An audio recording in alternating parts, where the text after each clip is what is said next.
pamagitan ng Panginoon ng Bawat. Sinalitan ni Kristo ng pagpapala ang sumapulot at sa katapusan.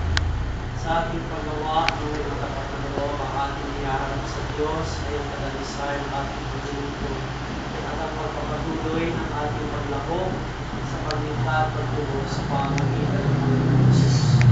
Purihin natin ang Diyos at purihin natin kanyang pagkapon ng poong sa pinayanihan ng ating gawain ngayong ginagawa dito ang pagkabasbas.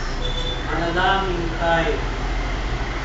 Amang makapangyarihan sa iyong pagbigat sa laman, at hindi mo hinahalangan ang gusto ko yung pagpapala ang aming inisip at ginagawa. Pagkaloob mo ang aming nilulutas ay makatagpunan ng karampatang lunas. Sa tulong ng iyong pagkakagulot sa pagkakang ng paso at nagsasalisin sa lamang sa iyo, upang ka ng kasagutan natalo sa ilalim ng ipan at ilalapit ito sa pamagitan ng Kristo Jesus, kasama ng Espiritu Santo, magpasalamat.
Pagpalain kayo ng ating mapagmahal at makapangyarihang Diyos Ama, Anak at Espiritu Santo. Amen.